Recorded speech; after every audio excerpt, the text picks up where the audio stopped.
Hi all, welcome back to my channel.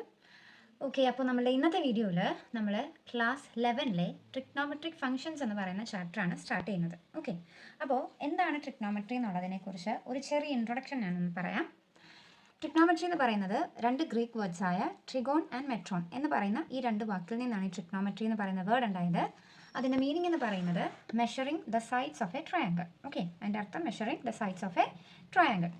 ഈ trigonometry പ്രധാനമായും ഉപയോഗിച്ചിരുന്ന എന്തിനു വേണ്ടിയിട്ടാണ്? Solve geometric problems involving triangles ഉൾപ്പെട്ടിട്ടുള്ള ജോമെട്രിക് പ്രോബ്ലംസ് സോൾവ് ചെയ്യാൻ വേണ്ടിയിട്ടാണ് പ്രധാനമായും നമ്മൾ ഈ ട്രിഗ്നോമെട്രി ഉപയോഗിച്ചിട്ടുള്ളത്. പണ്ടത്തെ കാലത്ത് ഇത് ഉപയോഗിച്ചിരുന്നതായിരിക്കാം സീ ക്യാപ്റ്റൻസ് ഫോർ നാവിഗേഷൻസ് വേണ്ടിയിട്ട് സീ ക്യാപ്റ്റൻസ് ഇത് ഉപയോഗിച്ചിട്ടുണ്ട്. പിന്നെന്താ, എഞ്ചിനീയർമാർ ഉപയോഗിച്ചിട്ടുണ്ട്.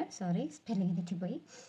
ഓക്കെ, ഇനി ഇപ്പോൾ നവഡേയ്സ് ഇത് ഉപയോഗിക്കുന്ന ഏതൊക്കെ ഫീൽഡിലാണ്? Science of seismology, designing electric circuit, describing the state of an atom, predicting the heights of tides in the ocean, analysing a musical tone. ഈ പറയുന്ന മേഖലകളിലൊക്കെയാണ് ഇപ്പോൾ ട്രിഗ്നോമെട്രിക് ഫംഗ്ഷൻസ് കൂടുതലായിട്ടൊക്കെ ഉപയോഗിക്കുന്നത്. ഓക്കെ, ഇനി നമ്മൾ പഠിച്ചിട്ടുള്ളത് എന്തായിരുന്നു? ട്രിഗ്നോമെട്രി എന്ന് പറയുന്നത് നമ്മൾ 9-ോ 10-ലോ എന്തോ നമ്മൾ പഠിക്കുന്നുണ്ടെന്ന് തോന്നുന്നു. നമ്മൾ പഠിച്ചിട്ടുള്ളത് എന്താണ്?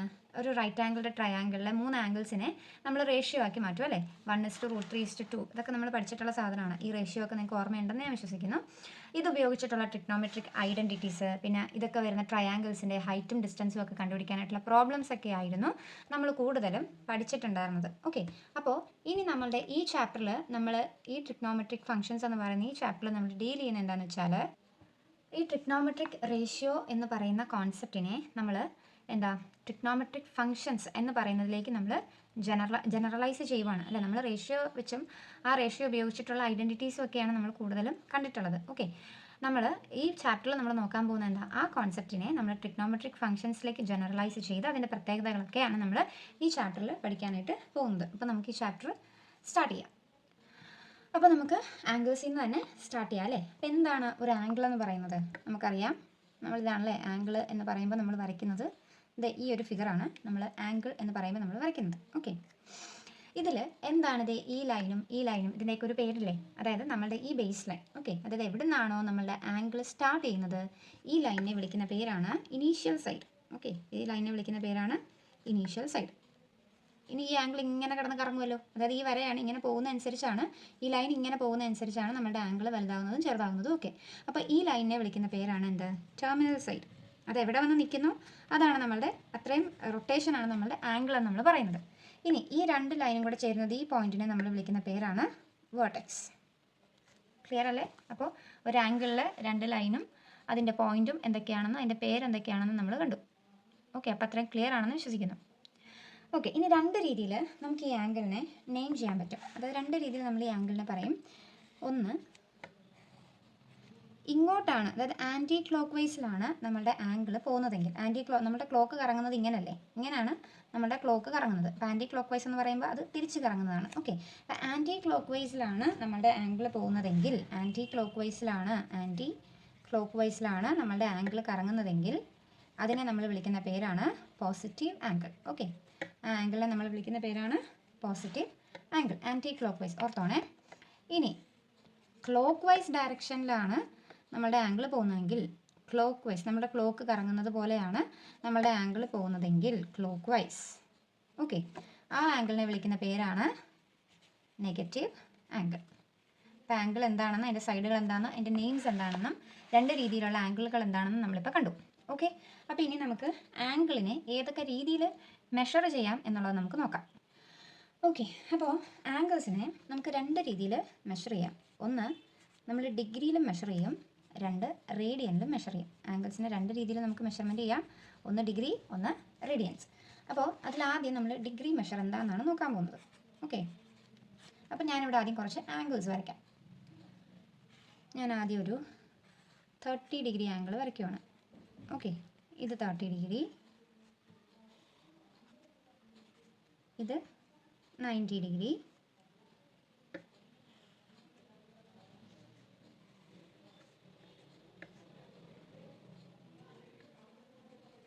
$270 ഡിഗ്രി. അങ്ങനെ ഞാനിവിടെ ഒരു 3 ആംഗിൾസ് ഇപ്പം ഞാൻ വരച്ചിട്ടുണ്ട്. ഓക്കെ, അപ്പോൾ നമ്മളുടെ ഇതെന്ന് പറയുന്നത് ഇനീഷ്യൽ സൈഡ്. നമ്മളുടെ ഈ ടെർമിനൽ സൈഡ് പോകുന്നതിനനുസരിച്ചാണ് നമ്മളുടെ ആംഗിൾസ് ഇങ്ങനെ വലുതായി വരുന്നത്. ഓക്കെ, അപ്പോൾ ഇത് 30, ഇത് കുറച്ചുകൂടെ വലുതായപ്പോൾ 90, അത് കുറച്ചുകൂടെ വലുതാകുമ്പോൾ എന്തായിരിക്കും 180 ഡിഗ്രി വരത്തില്ലേ? സ്ട്രെയിറ്റ് ലൈനിൽ 180 ഡിഗ്രി വരും. അത് കുറച്ചും കൂടെ ഇതാക്കിയപ്പോൾ 270, അങ്ങനെ അങ്ങനെ അങ്ങനെ അങ്ങ് പോകുന്നു. അപ്പോൾ ഇതിങ്ങനെ കറങ്ങി കറങ്ങി കറങ്ങി കറങ്ങി കറങ്ങി തിരിച്ചിത് ഇവിടെ എത്തുമല്ലോ.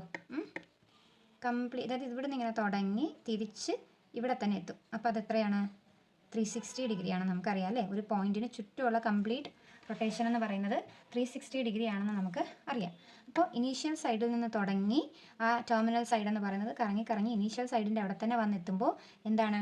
1 കംപ്ലീറ്റ് റൊട്ടേഷൻ ആകും. എന്ത് പറ്റും? 1 കംപ്ലീറ്റ് റൊട്ടേഷൻ ആണെന്ന് നമുക്ക് അറിയാൻ പറ്റും.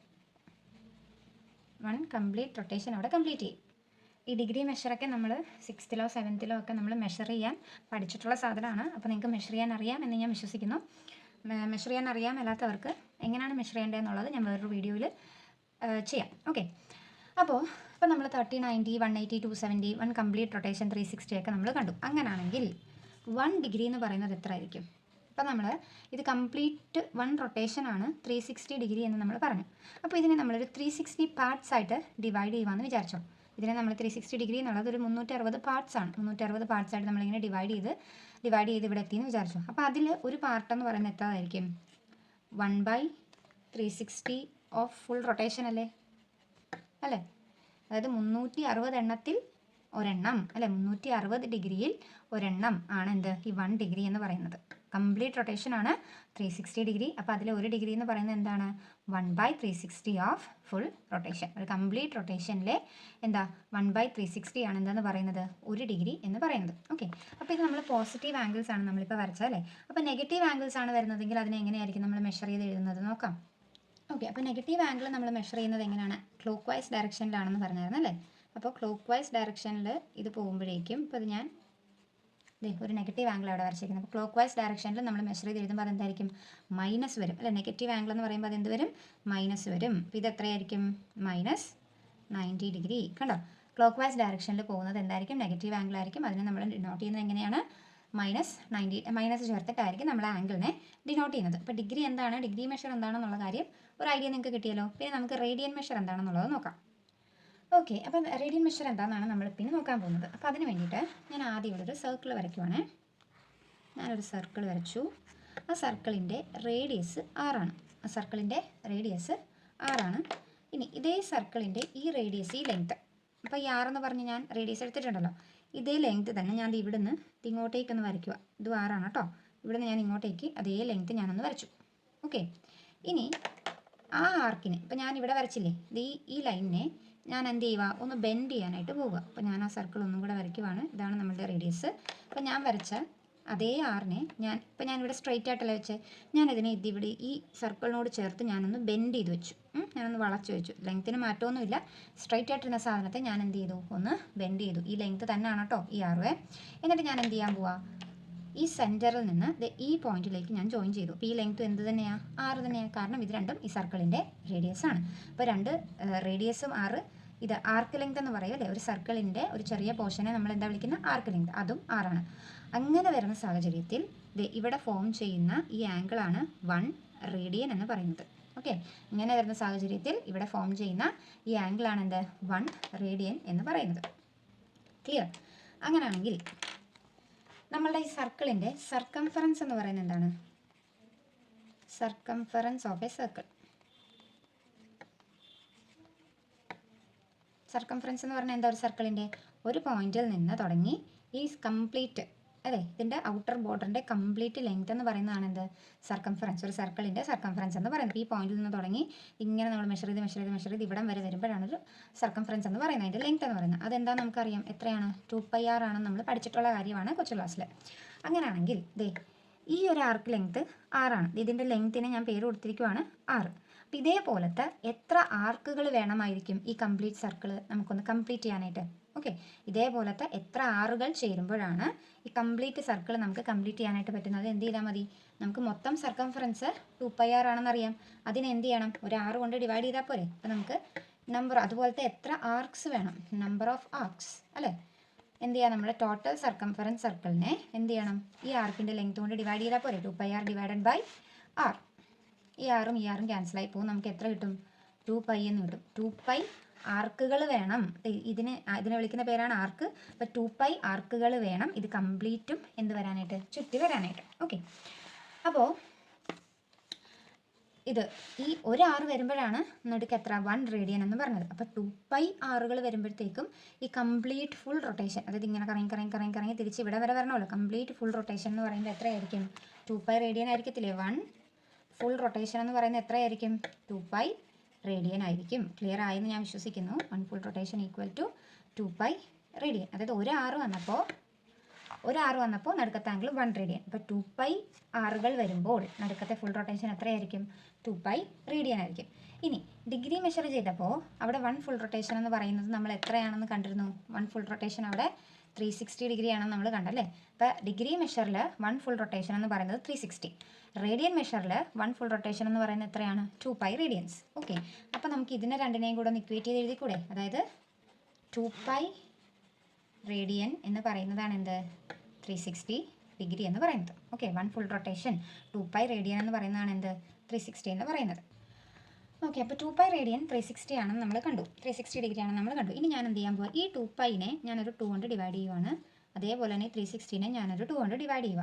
അപ്പോൾ 2πനെ 2 വെച്ച് ഡിവൈഡ് ചെയ്യുമ്പോൾ ഈ 2ഉം ഈ 2ഉം പോവും. എനിക്ക് എത്ര കിട്ടും? π റേഡിയൻ എന്ന് കിട്ടും. 360നെ 2 വെച്ച് ഡിവൈഡ് ചെയ്യുമ്പോൾ എനിക്ക് എത്ര ആയിരിക്കും കിട്ടുന്നത്? 180 ഡിഗ്രി എന്ന് കിട്ടും അല്ലേ. അപ്പോൾ പൈ റേഡിയൻ എന്ന് പറഞ്ഞാൽ എത്ര ഡിഗ്രിയാണ് നമുക്ക് കിട്ടി? 180 ഡിഗ്രി. 180 ഡിഗ്രി എന്ന് പറയുന്നത് എന്താണ്? ഒരു സ്ട്രെയിറ്റ് ലൈൻ ആംഗിൾ ആണെന്ന് നമ്മൾ പഠിച്ചിട്ടുള്ളതാണ്. 180 ഡിഗ്രി എന്ന് പറയുന്നത് ഒരു സ്ട്രെയിറ്റ് ലൈൻ ആംഗിളാണ്. ഇനി ഈ പൈ റേഡിയനെ ഞാൻ പിന്നെ ഒരു 2 കൊണ്ട് ഡിവൈഡ് ചെയ്യുവാണ്. ഈ 180യെ ഞാനൊരു 2 കൊണ്ട് ഡിവൈഡ് ചെയ്തു. അപ്പോൾ എനിക്ക് എന്ത് കിട്ടി? π/2 റേഡിയൻ അല്ലേ.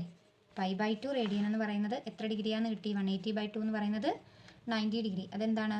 റൈറ്റ് ആംഗിൾ ആണ്. ഓക്കെ, ഇതൊക്കെ നമ്മൾ അറിഞ്ഞിരിക്കേണ്ട റേഡിയൻ മെഷറുകളാണ് കേട്ടോ. π/2 റേഡിയൻ എന്ന് പറയുന്നത് എത്രയാണ്? 90 ഡിഗ്രിയാണ്. ക്ലിയർ അല്ലേ? അപ്പോൾ നമ്മൾ 2π റേഡിയൻ 360 ആണെന്ന് കണ്ടു, പൈ റേഡിയൻ 180 ആണെന്ന് കണ്ടു, π/2 റേഡിയൻ 90 ഡിഗ്രി ആണെന്ന് നമ്മൾ കണ്ടു. ഓക്കെ, അങ്ങനെയാണെങ്കിൽ 1 റേഡിയൻ എത്രയായിരിക്കും? അങ്ങനെയാണെങ്കിൽ 1 റേഡിയൻ എന്ന് പറയുന്നത് എത്ര ഡിഗ്രി ആയിരിക്കും? നമുക്കറിയാവുന്നൊരു കാര്യം എന്താ?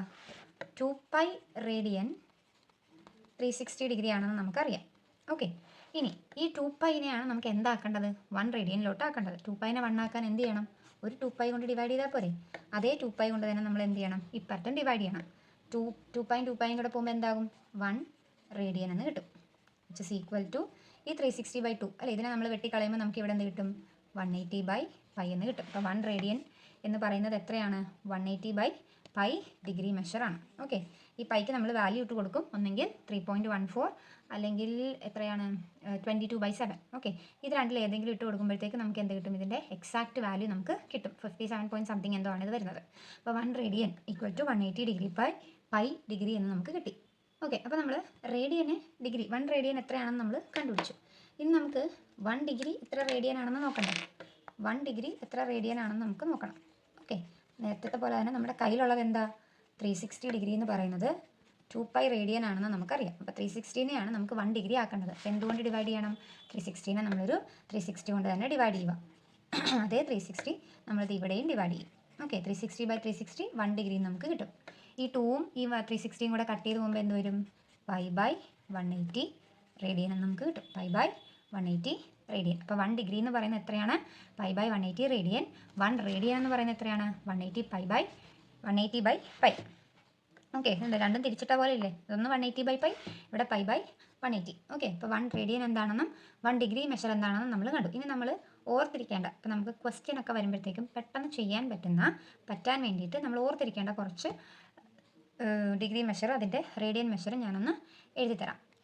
ഓക്കെ, അപ്പോൾ ഇതാണ് നമ്മൾ ഓർത്തിരിക്കേണ്ടത്. നമ്മൾ പഠിച്ച് വെച്ചാൽ നമുക്ക് ക്വസ്റ്റ്യൻ ചെയ്യാൻ എളുപ്പമാകുന്ന കുറച്ച് ഡിഗ്രി മെഷേഴ്സും അതിൻ്റെ റേഡിയൻ മെഷേഴ്സുമാണ്. 30 ഡിഗ്രി π/6, 45 π/4, 60 ഡിഗ്രി π/3, 90 ഡിഗ്രി π/2, 180π, 270, 3π/2, 360, 2π. ഇതൊന്ന് ഓർത്ത് വെച്ചാൽ വളരെ നല്ല കാര്യം. നമുക്ക് പ്രോബ്ലം ചെയ്യുമ്പോഴത്തേക്കും പെട്ടെന്ന് ചെയ്യാൻ പറ്റും. ഓക്കെ, ഇനി നമ്മൾ നോക്കാൻ പോകുന്നത് ഇതിൻ്റെ കൺവേർഷനാണ്. അതായത് നമുക്കിപ്പോൾ ക്വസ്റ്റ്യൻ തരും, ഇന്ന ഡിഗ്രി എത്ര റേഡിയൻ ആണെന്ന് കണ്ടുപിടിക്കുക, ഇന്ന റേഡിയൻ എത്ര ഡിഗ്രി ആണെന്ന് കണ്ടുപിടിക്കുക എന്നുള്ള ക്വസ്റ്റ്യൻസ് വരുമ്പോഴത്തേക്കും അതെങ്ങനെ കൺവേർട്ട് ചെയ്യാനായിട്ടുള്ള ഇക്വേഷനാണ് ഞാനിപ്പോൾ പറയാനായിട്ട് പോകുന്നത്. അപ്പോൾ അതിന് നമ്മൾ നേരത്തെ കണ്ടുപിടിച്ച് വെച്ച സാധനം 1 ഡിഗ്രി എത്രയാണെന്നും പിന്നെന്താ 1 റേഡിയൻ എത്രയാണെന്നും നമ്മൾ നേരത്തെ എഴുതി വെച്ചില്ലേ, ആ സാധനം നമുക്കിവിടെ വേണ്ടി വരും. ഓക്കെ, അപ്പോൾ നമ്മൾ 1 റേഡിയൻ എന്ന് പറയുന്നത് എന്തായിരുന്നു നമ്മൾ നേരത്തെ എഴുതി വെച്ചത്? 1 റേഡിയൻ എന്ന് പറയുന്നത് 180/π ഡിഗ്രി ആണെന്ന് നമ്മൾ കണ്ടു. ഇനി 1 ഡിഗ്രി എന്ന് പറയുന്നത് π/180 റേഡിയൻ ആണെന്ന് നമ്മൾ കണ്ടു. ആ സാധനം ഉപയോഗിച്ചിട്ടാട്ടോ നമ്മൾ ഇക്വേഷൻ എഴുതുന്നത്. പഠിച്ചിരിക്കണം, ഓർത്തിരിക്കണം, തിരിഞ്ഞു പോകരുത്. അപ്പോൾ റേഡിയൻ മെഷർ കണ്ടുപിടിക്കാനായിട്ട് നമുക്കൊരു ഡിഗ്രി മെഷർ തന്നിട്ടായിരിക്കും അതിൻ്റെ റേഡിയൻ മെഷർ കണ്ടുപിടിക്കാൻ ചോദിക്കുന്നത്. അപ്പോൾ ചെയ്യേണ്ടത് എന്താണ്? തന്നിരിക്കുന്ന ഡിഗ്രി മെഷറിൻ്റെ കൂടെ π/180 മൾട്ടിപ്ലൈ ചെയ്യണം. ഓക്കെ, തന്നിരിക്കുന്ന ഡിഗ്രി മെഷറിൻ്റെ കൂടെ π/180 മൾട്ടിപ്ലൈ ചെയ്യണം. അപ്പോൾ radian measure is equal to π/180 into തന്നിരിക്കുന്ന ഡിഗ്രി മെഷർ. ഓക്കെ, ഇനി ഡിഗ്രി മെഷറാണ് കണ്ടുപിടിക്കേണ്ടതെങ്കിൽ ഈ സാധനം നേരെ തിരിച്ചിട്ടാൽ മതി. എന്താ? 180/π എന്തിൻ്റെ കൂടെ? തന്നിരിക്കുന്ന റേഡിയൻ മെഷറിൻ്റെ കൂടെ മൾട്ടിപ്ലൈ ചെയ്യണം. ക്ലിയർ?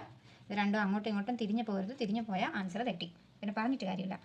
റേഡിയൻ മെഷർ കണ്ടുപിടിക്കാൻ തന്നിരിക്കുന്ന ഡിഗ്രി മെഷറിൻ്റെ കൂടെ π/180 മൾട്ടിപ്ലൈ ചെയ്യുക. ഡിഗ്രി മെഷർ കണ്ടുപിടിക്കാൻ തന്നിരിക്കുന്ന റേഡിയൻ മെഷറിൻ്റെ കൂടെ 180/π മൾട്ടിപ്ലൈ ചെയ്യുക. ഓക്കെ, അപ്പോൾ ഇന്നത്തെ ക്ലാസ്സിൽ ഞാൻ ഇത്രയുമേ പറയുന്നുള്ളൂ. Just introduction. പിന്നെ ഡിഗ്രിയും റേഡിയൻസ്, ആംഗിൾ എന്താണ്, ആംഗിളിനെ ഏതൊക്കെ രീതി മെഷർ ചെയ്തു, അതിൻ്റെ ഡിഗ്രി എന്താണ്, റേഡിയൻ എന്താണ്, അതെങ്ങനെ കൺവേർട്ട് ചെയ്യുന്നു എന്നുള്ളത് വരെ നമ്മൾ എത്തി. ഓക്കെ, അടുത്ത വീഡിയോയിൽ നമുക്ക് ഇതിൻ്റെ പ്രോബ്ലംസ് ഒക്കെ നമുക്ക് നോക്കാം. അപ്പോൾ ഇന്നത്തെ വീഡിയോയിൽ പറഞ്ഞതെല്ലാം തന്നെ നിങ്ങൾക്ക് മനസ്സിലായെന്ന് വിശ്വസിക്കുന്നു. അപ്പോൾ ജസ്റ്റ് ഒരു ട്രിഗ്നോമെട്രിക് ഫംഗ്ഷൻസിൻ്റെ ഇൻട്രൊഡക്ഷൻ ആയിരുന്നു. നല്ല രീതിയിൽ തന്നെ പഠിച്ചു വെക്കുക. ആംഗിൾസ് എന്ന് പറയുന്ന പോർഷൻ തൊട്ട് നമുക്ക് ആവശ്യമുള്ളതാണ്. അപ്പോൾ നല്ല രീതിയിൽ തന്നെ ഇത് മനസ്സിലാക്കി പഠിച്ചു വെക്കുക. ബേസ് ഉണ്ടെങ്കിൽ നല്ല രീതിയിൽ നമുക്ക് ഈ ചാപ്റ്റർ മുന്നോട്ട് പഠിക്കാനായിട്ട് പറ്റും. ഓക്കെ, അപ്പോൾ നിങ്ങൾക്ക് എല്ലാവർക്കും തന്നെ മനസ്സിലായെന്ന് വിശ്വസിക്കുന്നു. അപ്പോൾ നിങ്ങൾക്ക് ഈ വീഡിയോ ഇഷ്ടപ്പെട്ടെ നിങ്ങളുടെ ഫ്രണ്ട്സിനൊക്കെ ഷെയർ ചെയ്യുക. എൻ്റെ വീഡിയോ ഒന്ന് ലൈക്ക് ചെയ്യുക. അതോടൊപ്പം തന്നെ എൻ്റെ ചാനലൊന്ന് സബ്സ്ക്രൈബ് ചെയ്യുക, സപ്പോർട്ട് ചെയ്യുക. Thank you.